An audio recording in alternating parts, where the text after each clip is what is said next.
Shalom, aloha. We are live for the first quarter activation. So last week was the new moon. That means this week is all about what's going on now that we've just stepped into this cycle for this month. I'm going to go ahead and start shuffling. For those of you who are coming back to the activation portal, welcome back. For those of you who are here for the first time, welcome to our global family. And while I'm shuffling, just go ahead and let me know in the comments where you're tuning in from. I'm tuning in from the amazing Sedona, Arizona, as usual. And as I shuffle, just remember each card is representing a different aspect or angle of the mind, both individual and collective. Each card also represents a different piece of archetypal wisdom. So when we shuffle the deck like this, we're waking up all those different parts of the mind and different parts of our consciousness, touching all of the pieces of wisdom, saying hello.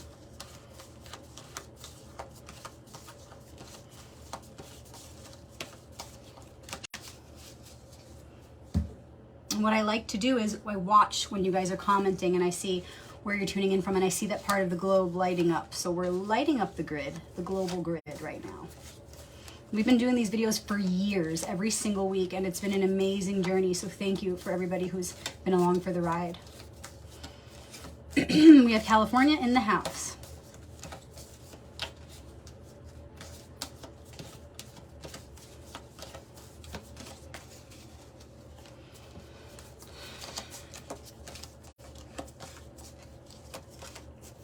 I have to make sure I touch every single one. I'm sure you guys have noticed this. We have Canada in the house. You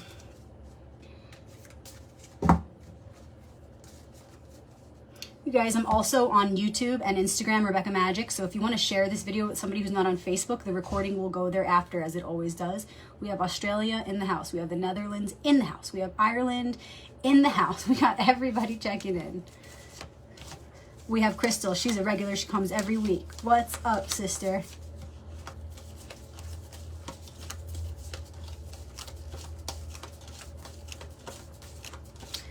And if you'd like to share the video while we're live, go ahead and share it with your friends, your family, your favorite group, maybe somebody who could use an uplifting message right now, an inspirational message. Get them in the portal while we're live. Otherwise, feel free to wait till the end of the video and share the recording. We have Missouri in the house. We have Manchester, UK in the house. We have Pennsylvania in the house. Awesome. We got everybody in the house. We have a cat in the house. We have 2 cats in the house. Okay, Brazil in the house. Now I'm going to go ahead and do the same shuffle. The Hebrew cards, they look like this. Remember, the cards are going to be flipped because we're on a camera. We have another Australia in the house. And remember, these work the same way as the tarot. Each card represents a different piece of archetypal wisdom and a different aspect of the mind. And so we're just waking them up, saying hello by shuffling them.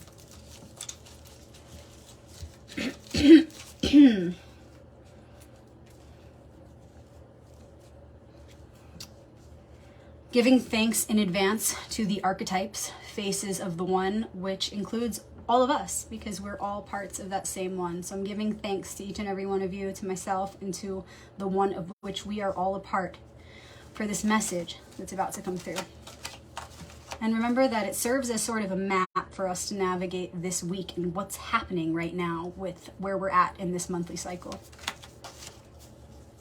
First quarter, here we go. The focus of the week, which is also called the challenge and gift. Why we're doing this, a foundation. And then we'll go with, of course, with the Hebrew cards, we'll pick an ally for the week. Okay. Beginning with the challenge and gift, aka the focus. Major Arcanum card again. Last week I pointed out how powerful this group is, that we almost always seem to start off with a Major Arcanum card. And that's, 22 cards out of a 78 card deck. So it's pretty powerful. It just means that we're going straight to the point. We're touching those most important parts that need to be focused on. So we begin with the devil, also known as the Black Magician. Arcanum 15. And a lot of people are scared of this card. A lot of people tend to skew the truthful character or meaning of this card through their own fearful perceptions or manipulated understandings. But remember, each of these cards is simply a personified, fundamentally operative law. So it's a law that's been personified. So it's not the devil that you've probably heard about in, horror movies and things like that. And remember, if you want to know what this part of the story is speaking about, you want to look to the cards before and after. So we had 13, 14, 15, and 16. Let's talk about that sequence. 13, we have death, also known as transformation. 14 is when we rewrite the script. Okay, so death, then there's rebirth, and then 14 is the script for that rebirth. It's a new balance. Okay, that's temperance, balance, card 14. Then you come to 15, the devil. And the devil represents all those lessons that you'll have to go through that are woven into that script that you wrote at 14 with the angel of temperance. So when there's that part of us, however subconscious, maybe you're very aware of it, so it's more in your awakened consciousness, you write this script, and no matter what, there are always going to be lessons that are tied into that script. So you might say, for example, okay, I'm writing the script for the next stage of my life, and I want this, this, and this to take place, or this, this, and this to unfold. The devil is what comes next, and it's the card that's representing all the lessons that inevitably have to come with those changes that you asked for. Because the lessons always come with every stage of life. So then that's 15. You go through the challenges, you go through the lessons that in hindsight are blessings. You move from 15 to 16, the tower. Eventually, all that is not for the highest good involving those lessons will fall away. So you may have to go through some hardships, you may have to go through some challenges, but eventually the tower will fall. All that's real fades away. And you're left with just the light that you cultivated through those lessons. Okay, so that's a little bit about the sequence. If this is the focus for the week, the challenge and the gift, it's asking us to really look at a few things. I'll start with this. It's asking us to look at, what did you recently call in? Can you remember your prayers in the last few weeks, the last few months, maybe at the beginning of the year? Can you remember what you prayed for, what you asked for, what you asked to come into your life, what you asked to be made manifest? And through that remembrance, can you look deeper to find the lessons that you're now experiencing as a result of that prayer or that request? Can you look at the details of your life right now, and particularly the hardships, but not just the hardships, also the addictions, habits, okay? Not just addictions, but habits, patterns. These are all keywords, things that you should be looking at right now. Can you identify the ways that you're living your life right now as a result of the recent prayers or requests that you had of the universe? So for example, I might not have thought that I was going through any challenges right now, but I might remember what I had prayed for, and then I might notice how I'm living certain patterns or creating certain habits that maybe I thought up until this moment were beneficial, and then I look a little bit more closely at those habits and behaviors in my life right now, and I see that maybe they're not for the absolute highest good. Maybe I need to refine my trajectory. I need to refine what it is I now want, what it is I now need to do. Because now that's in the past. Now all of that is in the past. Okay, so it's really about looking at how you're living your life right now, what you're giving your energy to, mentally, emotionally, physically, spiritually. What am I giving my energy to? And is it for the highest good? Do you hear that hammering on the roof? I feel like I'm competing with a loud noise. I'm going to close the door.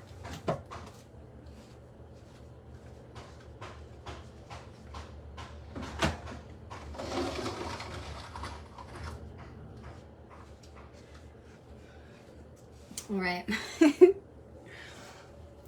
So it's about really looking at the ways that you're living your life right now. Where are you directing your energy? Where are you really giving? What are you giving yourself to? What relationships, what situations, what projects? Even within your workplace, you know, also within your home. Where are you giving yourself, and why? And can you remember what you recently asked for, asked of the universe, prayed for, and see how it's a result of that, or not? Maybe you're going farther away from what you wanted. But it's about really looking at what we're feeding our energy to and making sure that we're not, you know, giving it to the devil, working for the devil, getting further into material entanglement. Okay, I also want to point out, if you look closely here, and remember you guys, I have a whole class on the major arcanum cards. I have a class per card, an hour to an hour and a half long. So if you want to go deeper into this card, please reach out and ask me how you can get the class. And the class is all on the symbols, so it's a bit different than my books. It goes into the actual art and symbolism of the tarot. So check it out here. The devil is actually lighting his tail on fire.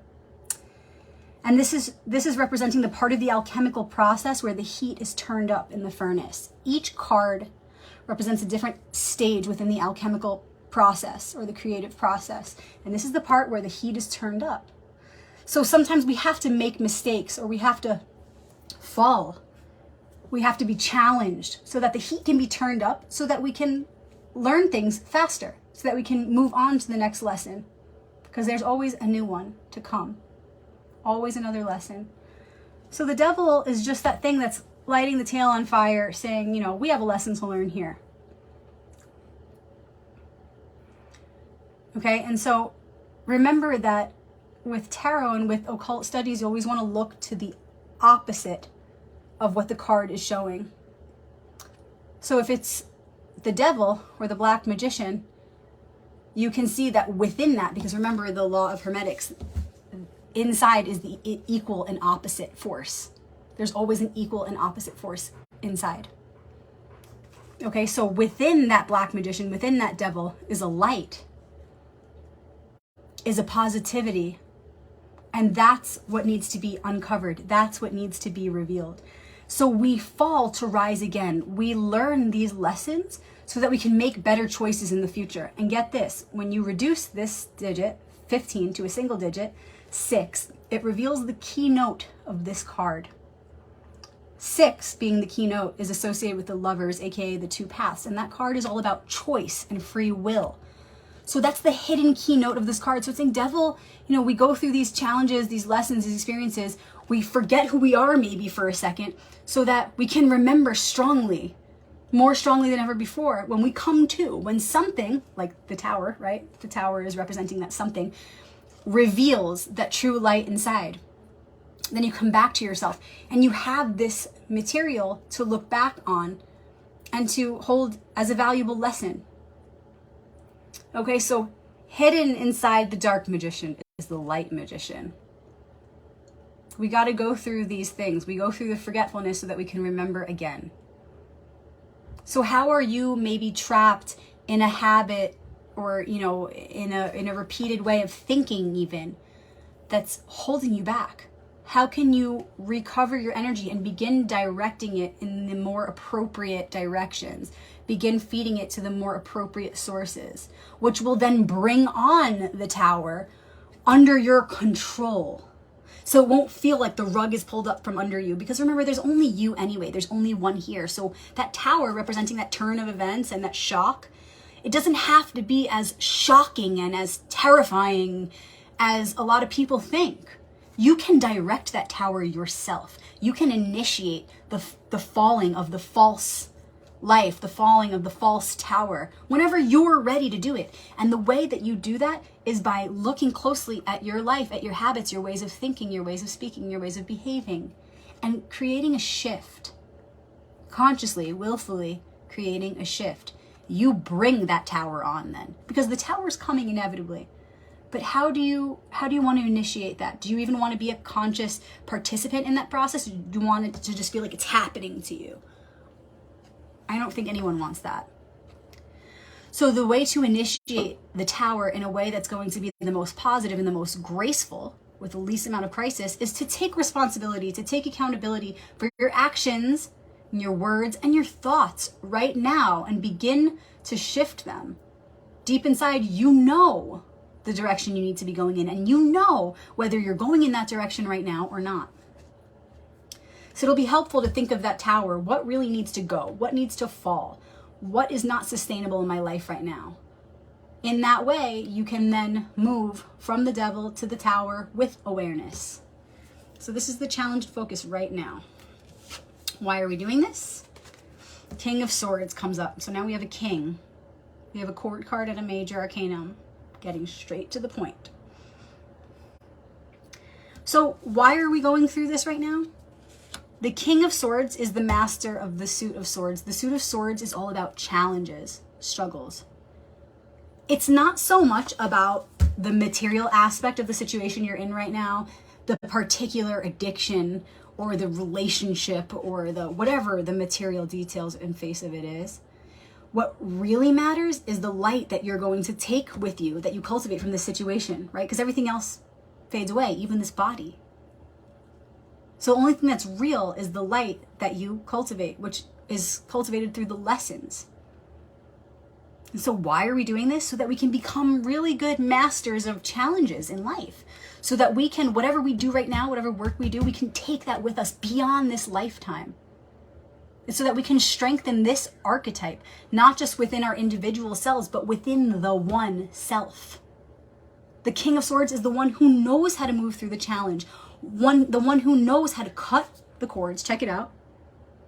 He's the intelligence within the suit of challenges, and he's the action that acts on that intelligence.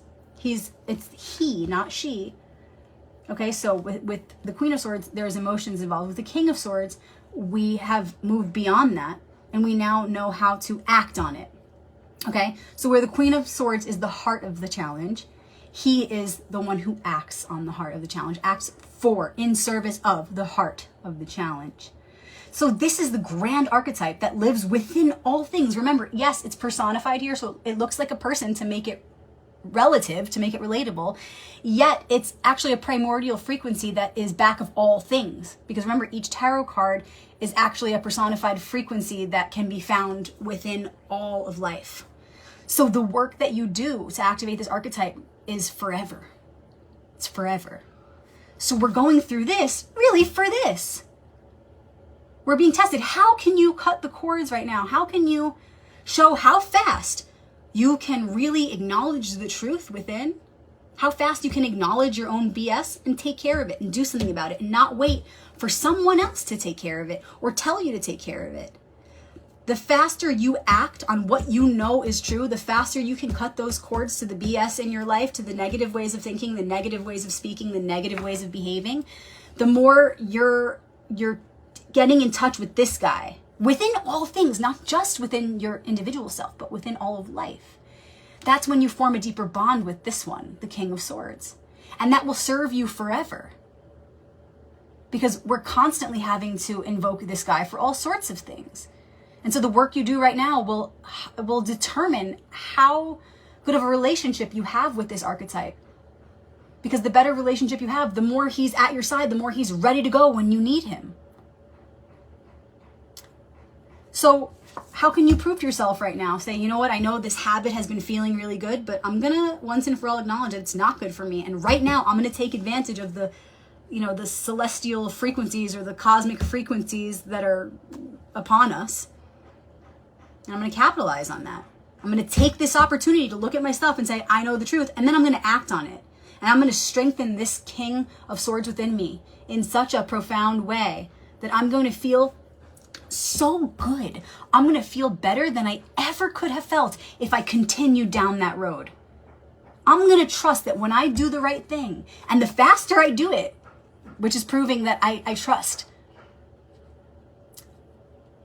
the faster I do it is proving that I trust, I'm going to know that it's going to feel better than any of these negative habits ever could. It's going to bring me such a pleasure, such a deep, soulful pleasure to be alive with purpose and remember why I'm here and to activate the virtuous light within me. That's going to be the best drug. That's going to feel better than any of the BS I've been involved in that I've been trying to hang on to. I'm going to finally remember who I am.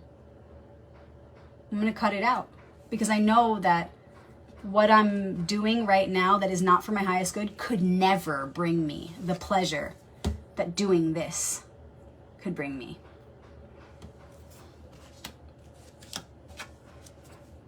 Okay. And we have the Hebrew ally for the week, and it's the chet. Okay. And it is connected to Arcanum 8 in the tarot. It's the 8th letter of the alphabet. Chet. So it's connected to Arcanum 8. Justice. AKA balance. And in modern tarot, you will see number 8 is strength. That's actually a manipulation. If you want to know more, just ask me about it. It's in my book, Royal Path 1. There's more about it in Royal Path 2. I've got a whole class, a video course, an hour and a half long on the card. Okay. And in the book, I also go further into the Hebrew letter. In fact, you know what? I'd like to read it to you guys. We haven't done that in a while. So let's do that. The Hebrew letter chet is associated with balance as it holds the number value of 8. The symbol for chet, because every Hebrew letter has a hieroglyphic symbol, is a gate or a fence. Chet is made up of the previous 2 letters in the Hebrew alphabet, Vav and Zayin. These 2 letters are known as the masculine and the feminine counterparts that make up the chet. Okay, so masculine and feminine together make this gate, chet.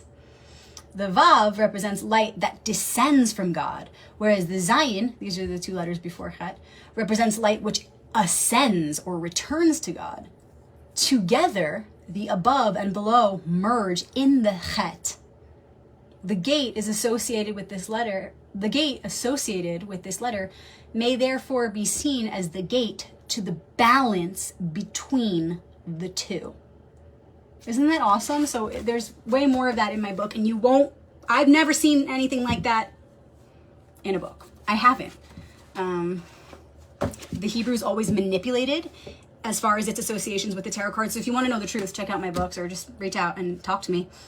So chet, it's the gate, okay? Made up of the 2 previous letters, the masculine and the feminine, one ascending to God, one descending. So it's the point in the middle. It's that balance point.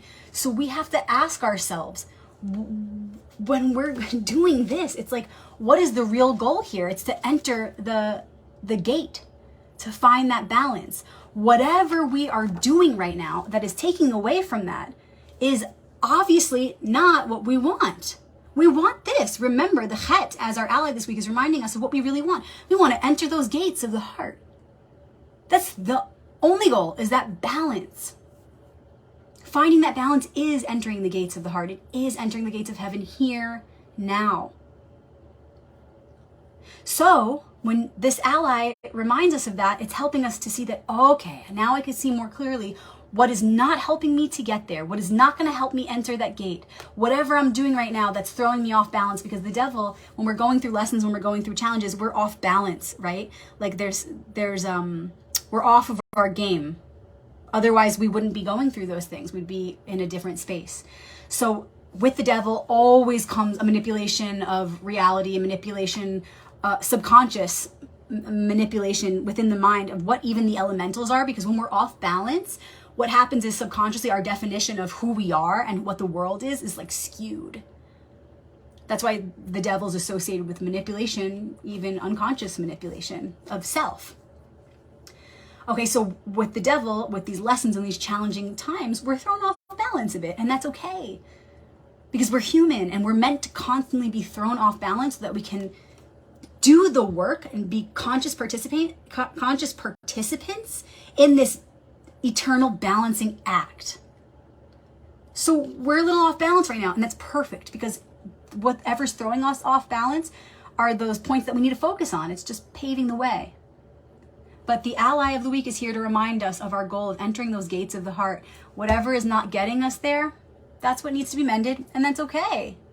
And don't waste time beating yourself up, because it's all temporary. Remember, everything you're going through right now is so that you can uncover that light. It's all perfect. So remember your goal. See where you've been giving your energy mentally, emotionally, physically, spiritually, that is not getting you toward that goal. And that will help your inner King of Swords say, I know what to do. I got to take charge. I got to cut the cords. I got to cut the cords with my sword of truth, which also represents my willpower. It's my strength, is my sword, is my truth, is the one truth. So I'm going to use, this is what the King of Swords within you says, I'm going to use the truth as my sword, as my will. And with that truth, holding it up to my reality, I will cut through all falsities and all untruths. I will do whatever it takes to end those processes that are not getting me to the gates of the heart and into the heart. I will allow the truth to guide my way, to protect me, to cut through all that is unreal. And I will make my way to those gates of the heart.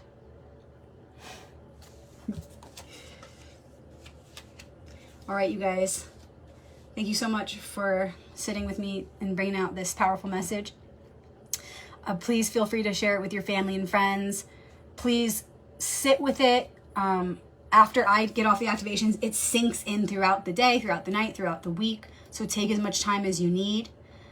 Again, feel free to share it. The recordings will go to YouTube and Instagram, Rebecca Magic, after this. If you want to learn more about what I've shared here today, remember I've got my books, Royal Path 1 and 2, on the major arcanum and on the minor arcanum and the elemental suits, going beyond the manipulations of modern tarot. Okay, and I'm telling you, I've written it in a way where anybody can take it in, anybody can understand it or benefit from it, whether you're a beginner or you're a professional for many years. Feel free to check out the reviews on Amazon. You can read some really awesome reviews there from people who have bought the book over the years. I'd also be happy to send it to you directly from my hands to yours. So if you want to purchase it, please just private message me or email me, info@royalpathtarot.com, or just go to royalpathtarot.com if you forget. And yeah, let me know that you want the book and I'll sign it and send it to you with a super unique bookmark. And then please feel free to ask me about my class on the major arcanum cards. There's a class per card, 60 to 90 minutes long. And it's all on the art and symbolism of the tarot. So it's quite different than the book and they go really well together. Also reach out for one-on-one readings if you'd like to book. Now is the time. Reach out to me to discuss a time and date and how we can set it up. Thank you guys for sitting with me. I really enjoy this. This is one of my favorite, maybe my favorite part of the week. And I'm so glad we get to do this every single week. And Shabbat Shalom. If you guys want to know more about the current Torah story, tonight's Torah story, or Shabbat from a mystical or Kabbalistic perspective, please join our private group on Facebook. It's called Shabbat's Crew. I'll be posting in there tonight. The Torah is the original tarot, and it's like unbelievable. I love it so much to the point where I've considered just stopping using the tarot cards and only using my Hebrew deck or only teaching Torah. So that's how much it means to me. So if you guys want to follow that part of my journey, and I do share videos on there that I don't always share publicly, it's called Shabbat Crew. The other private group we have on Facebook is called the Archetypal Alliance, if you'd like to join that and talk more about tarot-related things and archetypal-related things. All right, you guys. Shabbat Shalom. I'll see you next week for the full moon activation. Shalom.